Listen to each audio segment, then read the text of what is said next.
Good morning, pilgrims. It is day 12 of the Camino Frances in reverse, day 43 from Sevilla to Rome. And I'm saying goodbye to El Acebo, the town where I stayed last night, the first one on the Bierzo wine region, which it was incredible walking through here. The climb yesterday was a good one, yes it was, and it was only halfway there. Now I have to face the second half of the climb to Cruz de Fierro, where I will be leaving, you heard that right, I will be leaving my Compostela there. This might be my most controversial video yet, but then again, it is a part of the rituals that I do here on the Camino, and I usually tend to burn my Compostelas in Fisterra, and I'll explain why, of course. Now, why, Efren, why are you leaving your Compostela at Cruz de Fierro? The Compostela, the most prized possession for any pilgrim, especially those that started in Sarria. Well, let me give you a little history of how I got to this point.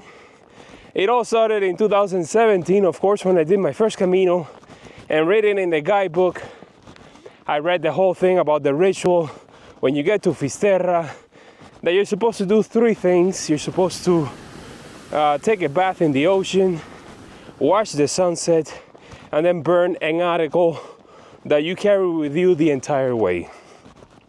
Now, we know the controversies about burning things in Fisterra. I learned about this later on, not at the time, of course. And I did see signs of shoes and clothes that were burned there by the lighthouse. My clothes, I tried to burn my socks and they were synthetic and they would not catch fire. So that was preventing me from doing that. Now then I started thinking, if you're gonna sacrifice something, your socks, your underwear, that's not a true sacrifice. How about burning the most precious possession that you can have? In the old hunting culture tradition, a sacrifice was something made to the gods to appease them or to ask for a favor. And what would they sacrifice? A virgin, not the town's whore. It has to be something pure and really valuable, something that you're giving for something else that you're getting in return. In the vegetable culture, it was something that would be buried to be brought back to life. So, the whole idea of burning your Compostela came to me as a way of saying, I learned the lesson, it's all about the journey and not the destination. Then you go onto the Facebook forums and you see everybody complaining about why all the pilgrims are only doing the last 100 kilometers because they want the Compostela. And then I have my issues. When I was in the pilgrim's office one day, I had like a moment there. It was kind of like an epiphany, you might say, where I was in line waiting for my turn, and I see this guy that works there go into an office and bring out a stack about this thick of Compostelas to be handed out. And then now, of course, they don't even write your name on it. They just print it out. They don't even fill out the information. You do that yourself when you get the QR code. So it's just a printout. Doesn't say where you started, where you ended. It just says your name. And I don't know, man. If there's something to be sacrificed, if there's something to be included in all my little rituals that I have when I do the Camino, that I mentioned to you guys before, culminating in reaching Santiago, drinking wine out of my scallop shell, now approaching the square barefoot, glancing over all the stamps on my credencial. Now, if you don't agree with me, I have no issues with that. By all means, get your Compostela, frame it in your house, put it up in the wall, or like what most people do, they just leave it in the tube, in a drawer for years to come. So that is kind of like the reason why I started burning them. I have burned 3 already, and on this one, I'm not going that way, I'm going to Rome. So I brought it with me with the intention of doing something special with it, and then I came across the Cruz de Fierro, a very special point on the Camino for many pilgrims, where the tradition goes that you're supposed to bring a pebble, a stone. Some people bring pictures of their family members, or they write letters, or you name it. But the whole idea is that you bring a burden, that you're gonna leave it there at the base of the cross, get it off your shoulder, and move on. So that's what I will be doing with the Compostela from the Via de la Plata. I will frame it there, put it on the pole, and on I go. And that's it. There's nothing behind it other than that. This is not clickbaiting. I'm not doing this for attention. So I think this is easier. You know, this is easier for people to take, leaving it at a special place than setting it up in flames. For me, they both represent the same thing. Letting go of the trophy, the participation trophy, and realizing that it's all about the journey and not the destination. Or as that famous saying goes, when you find yourself on a journey and the end keeps getting further and further away, then you realize that the true end is the journey.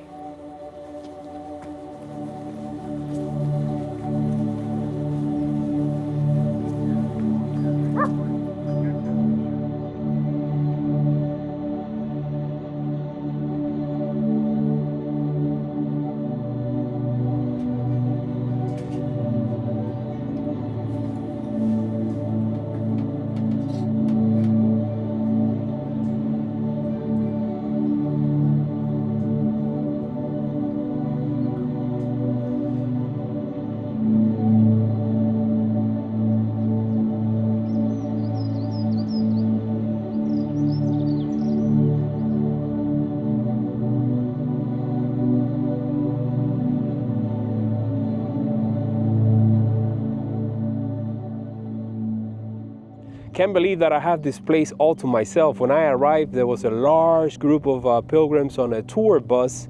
But as I was getting ready, putting this together, they all started to leave, and eventually I found myself here by myself. And then the owner of an albergue on the Camino Primitivo recognized me. Today's just been crazy, the coincidence with her. I met 2 other subscribers on my way here. And it's just been an incredible morning and an incredible moment here. All right, there it is. Enjoy while it lasts, because I think every few months or every year they clean this up and they take everything down. So if you pass by and it is still here, take a picture, send it to my channel, to my Facebook page, and it'll be nice. All right, let's start the descent now.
Foncevadón, a town with a weird name, but it came back to life, thanks in part to the pilgrims, because all these are now albergues and bars for us to stay up here.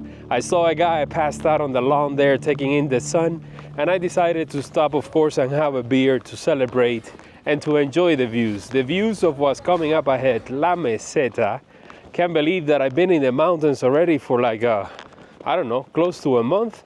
I entered the mountains on the Via de la Plata when I left on the Sanabres, and I've been up here ever since. And man, I've had it all. I've had snow, wind, rain, the sun, and now it's just great weather all around. I think we've been lucky for the last week, and I've been seeing the weather forecast, and it looks I'm gonna have great weather for the next week as well. So all around, very thankful for that. Can't believe that I'm entering La Meseta this way. It's gonna happen after Astorga, because today I'm staying almost at the top of the climb for the pilgrims coming this way. And then tomorrow it will be a nice descent to Astorga. And from Astorga on is La Meseta until we make it to León. Not León, Burgos. I got it all backwards now in my mind.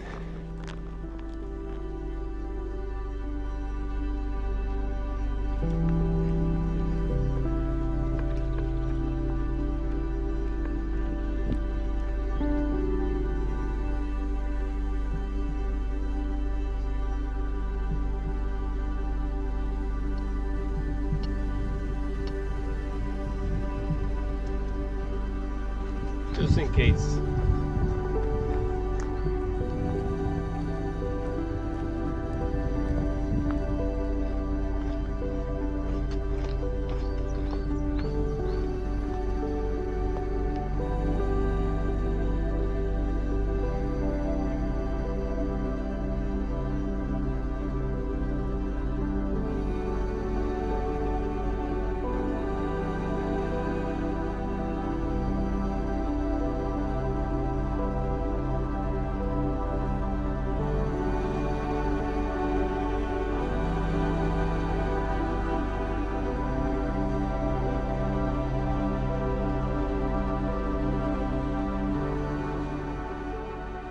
Well, here we are in Rabanal after walking for 5 hours and 43 minutes, 18.3 kilometers.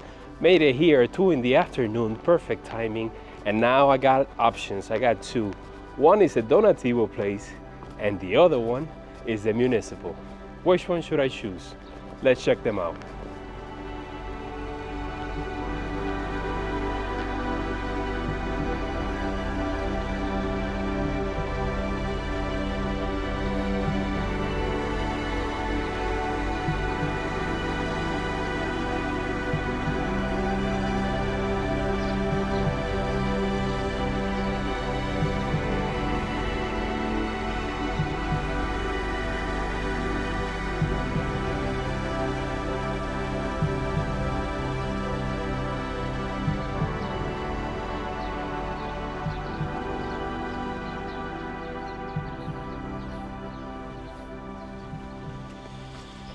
Not bad.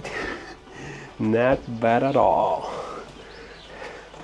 I'm liking this Donativo place. I got here at 2, had to wait for half an hour for them to open and then process me.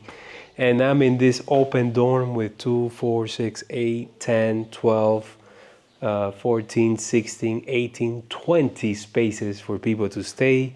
This is a Donativo burger run by an English organization. We got the showers over here. There's a kitchen. There are 2 bars in town, or 2 restaurants, and also there's the one in Pilar that I stayed there already a few times. So that's probably where I'm gonna head right now to have a lunch. And great place.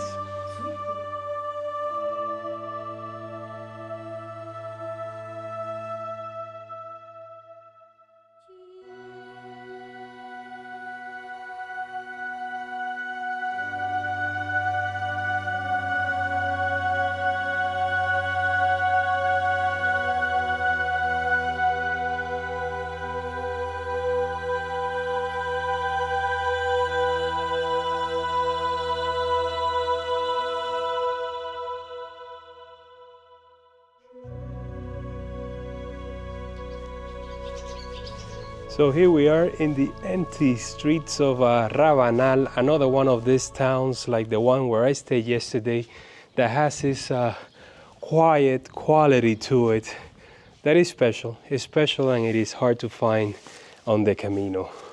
Now, the albergue where I'm staying today, oh my God, I hit the jackpot. It has a huge backyard with an incredible view.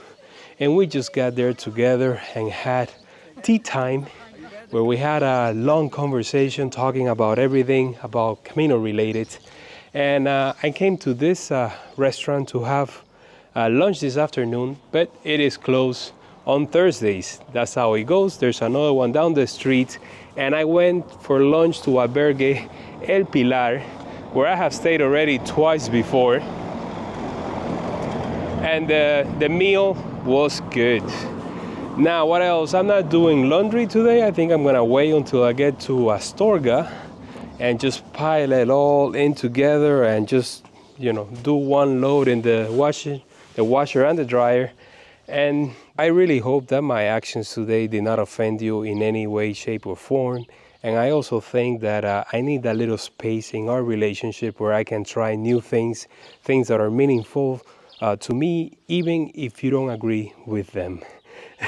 I think that will be a healthy relationship that we can have. Now, this afternoon, I'm gonna be having dinner at the albergue across up the street. There's a mass here with the pilgrim's blessing around 7, and just rest and enjoy my last full day in the mountains, because tomorrow we're gone. We're going to Astorga, another great town on the Camino, famous. That's where the Via de la Plata connects with the Camino Frances. If I would have kept going instead of making the left turn on the Camino Sanabres, I would have reached Astorga in a few days. And from Astorga on, of course, we got La Meseta. New stage in the journey as always. I guess I'll see you guys tomorrow bright and early, 7:30. Let's make it 8. See you then.